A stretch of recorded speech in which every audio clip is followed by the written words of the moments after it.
All right, today, big indictment drops involving former members of the NBA, players, gamblers, mobsters, poker games. Let's talk about the mobsters involved in this. As I've talked about time and time again on this channel, the Mafia is absolutely still alive. I know this comes as a shock to many, but if you follow me here on all my different platforms, you know that. Let's get into it. Now, the pick of the litter in this is alleged Bonanno crime family heavyweight Ernest Aiello. He has an ear to the boss in this family. His cousin is alleged Bonanno boss Michael Mancuso. Aiello has been involved with gambling for years. He also has been somewhat of an enforcement arm for the Bonanno family. He's allegedly taken part in multiple assaults on behalf of allegedly Mancuso.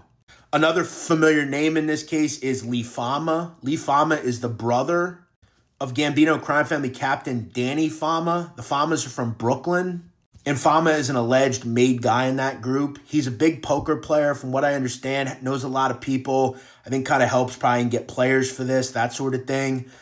Lee's actually won a ton in cash games as far as I know, and some pretty big poker tournaments. Another big name you'll hear is Tommy Juice Gilardo. Gilardo, from what I've heard, has been throwing around a lot of money. He's been involved with a lot of big-time things in this case.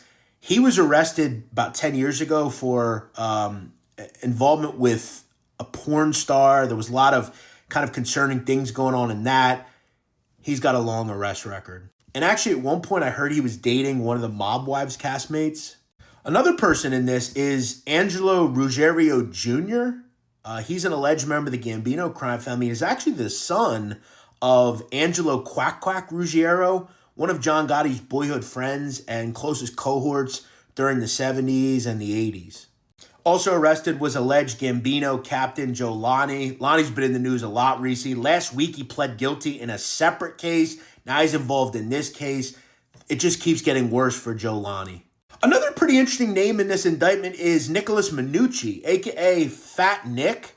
Fat Nick, I know, moves around in gambling circles, but spent 15 years in prison after in 2006, he beat up a black man in Howard Beach after Minucci discovered that black man was attempting to rob vehicles in the area. It was a huge story in New York City. It was a whole racial thing, big thing. He did 15 years, and it seems like he's still involved in gambling and the mob. And I have heard at one point he was a collector at one point.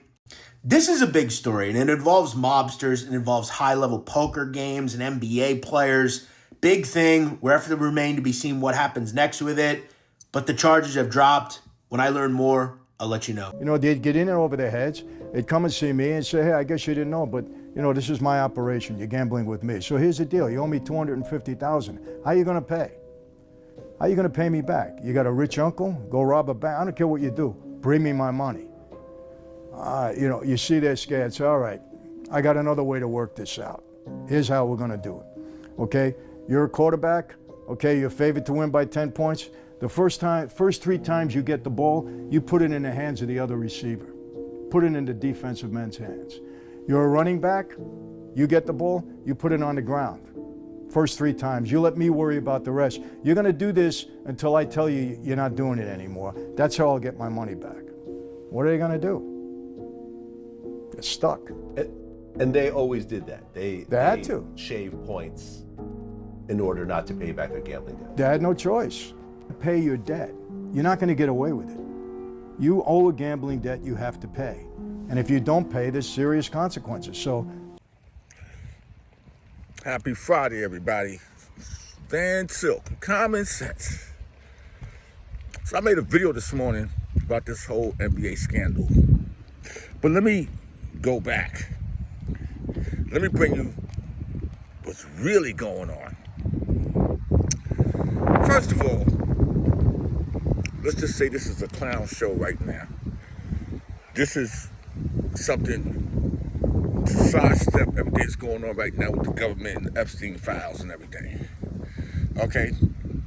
Because I'm going to tell y'all something. And I'm going to say this to y'all who understand the real and recognize real. Cash Patel runs up there yesterday. Hey, yo, Cash Patel, this has been going on since last year when y'all wasn't in office. Jontay Porter was banned from the NBA for gambling last year. the NBA already had an eye on Terry Rozier with the Miami Heat. They already knew that. They knew the information already. But see, the smokescreen was distracting news organizations for this week and next week, basically, because y'all want to sidestep the shutdown. Now, here's the funny thing.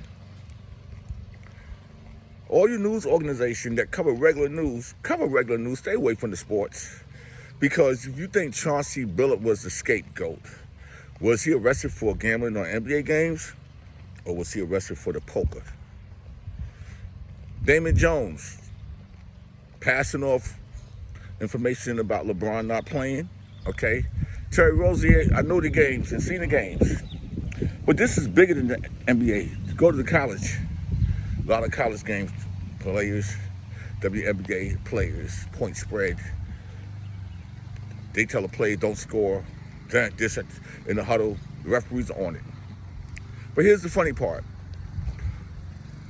The Bonanno crime family and the Gambino crime family. You got Aiello and Lonnie.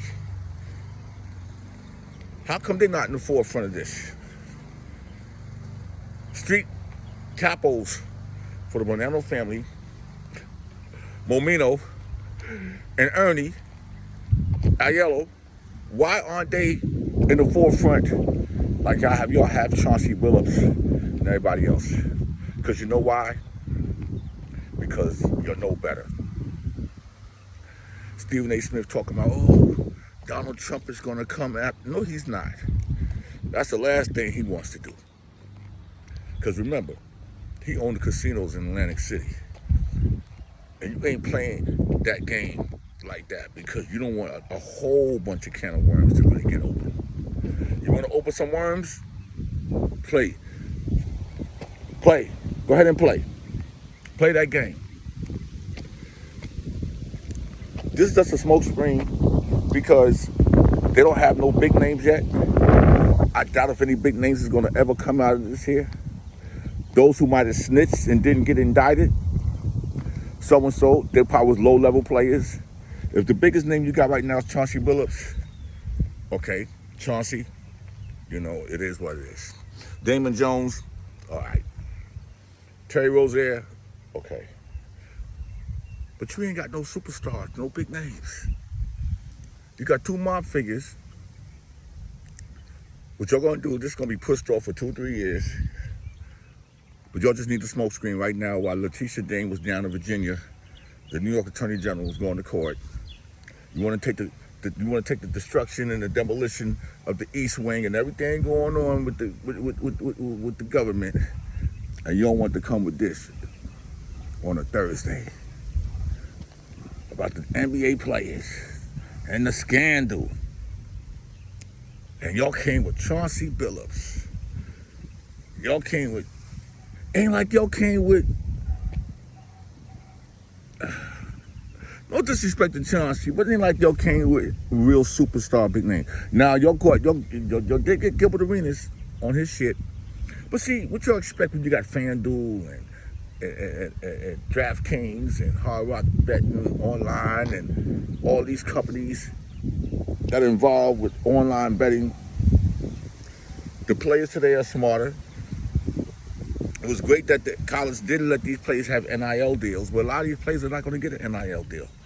They need money, and they're going to sit up here and do what they need to do to take care of their family, pass a message on, or miss some shots, or do what they got to do. But I know how the mob works. But I'm looking at how the card readers, how they're reading the cards. Are these mechanisms inside the casinos? If they are, if you really want to make this a big scandal, Cash Patel, and y'all talking about poker, did y'all go and investigate any casino to see if they was using those mechanisms to read cards? The only legitimate person that I'm going to listen to right now is Michael Franchese and Sammy the Bull. All you other ex-mob bosses and all, y'all chill. Y'all chill. Trust me when I tell you that. Michael Franchese, he knows. Okay? But here's the problem. Y'all ain't really talking about Lonnie and Aiello from the Gambino and from the Bonanno family. Why aren't they in the forefront with them? If they was part of this, make it. But you know what? Here's the narrative. Chauncey Billups, the NBA, Adam Silverstein went and talked to McCaffrey, whatever his name is, 2 days before. They needed something to get the heat off the government. Now they're gonna say all sports. Oh, Steve, Trump is gonna come after the NFL. Hey, yo, Trump ain't coming after nobody, because the last thing Trump needs to do right now is have anything involved with the mob. Now, Cash Patel gonna do a limited, but he ain't gonna go hard. Trust me when I tell you, because you playing in the lane that there's a whole lot of people. If you think the Epstein files is gonna be crazy, go ahead and play in that lane and see how many people's names is gonna be in them books. Okay? You don't want that. Y'all thought the mob was going, nah. Mob was going down online just like everybody else. But I tell you what, Trump is not touching this with a 10-foot pole. I bet you he won't even comment on it. You know why? Because he already been told by the real bosses that run this world, shut the fuck up. You got nothing to say about this. Let Cash Patel, we always can use him. He could be replaced. But I'll tell you what, you'll chill, you'll watch, and you'll see what go on. Because at the end of the day, it's going to be a big thing and not a little thing. And we're going to figure it out, because we're going to know that all this was a smokescreen. And the smokescreen is to let people know, hey, we ain't worried about the government. We ain't worried about this and we ain't worried about that. And at the end of the day, it's all going to come down to 2 or 3 years in the background, and ain't nothing really going to happen. And at the end, watch. Check this out. And everything I'm saying, we're going to sit back and we're going to watch. Chris Cuomo did a great thing. And at the end of the day, we're going to keep it moving. Van Silk. Common sense. What's going on with the FBI arresting Chauncey Billups and Terry Rozier? Well, there are 2 separate cases. Billups was arrested in an FBI investigation called Operation Royal Flush for his alleged involvement in illegal poker games that were rigged by the Mafia using special glasses and X-ray poker tables to see other players' cards. Yes, really. Billups was involved as one of the faces of the operation. Major organized crime families such as the Gambinos used the legitimacy of playing poker in a game with a famous face like Billups to lure unsuspecting gamblers into these fixed poker games where they ultimately lost over $7 million. Then there was a totally separate FBI investigation called Operation Nothing But Bet that arrested Terry Rozier and former NBA player Damon Jones for a scheme to place bets on NBA games based on non-public information. In short, betting on rigged games. It was mostly stuff like betting on a player's unders when that player is secretly planning to pull themselves out of a game early due to injury or illness. Terry Rozier is alleged to have facilitated bets on his own under stat lines when he knew he was going to pull himself early, while Damon Jones is alleged to have passed on non-public injury information about LeBron James while he was working with the Lakers star as a personal shooting coach during the 2023 season. Jones was not employed by the Lakers, and LeBron is also not accused of any wrongdoing. However, this is the same FBI gambling investigation that charged Jontay Porter last year for also betting on his own rigged under stat lines. Porter received a lifetime ban from the NBA and will be charged this December after pleading guilty. Currently, the NBA has placed both Billups and Rozier on immediate leave from their teams, and the Trailblazers have named Tiago Splitter as their interim head coach. One of the mobsters arrested yesterday in a wild scheme involving poker games and NBA coaches has issues. And I think one of the problems that I noticed with some of the defendants in this case is some of the behavior of them, I believe, led to not only investigations into them, but made it pretty easy for the feds to see what was going on here. Generally in Fed cases, they begin with a certain informant and or a tip. Then they look through the bank accounts of these individuals. I talked to someone with intimate knowledge into this case that is in the life, and he told me, and this was his quote, "Fucking Tommy bought all these cars." And essentially, Thomas Gilardo was acting ostentatious, buying a bunch of shit, and flaunting his wealth. Now, according to information that I have, it's been uncovered that Mr. Gilardo has multiple bank accounts, one of which has at least $500,000 in it, and Mr. Gilardo has no source of legitimate income. Throw in the fact that he purchased a Lamborghini SUV with a down payment of over $100,000, which he also makes $5,000 monthly payments for that vehicle. Now, this is not the only luxury vehicle that Mr. Gilardo owns. He also has a G-Wagon, which is a nearly $200,000 car, and he does not have a job. This is how the feds put this stuff together. They look at these defendants, they say to themselves, how does this person have all this stuff, but he doesn't have a job?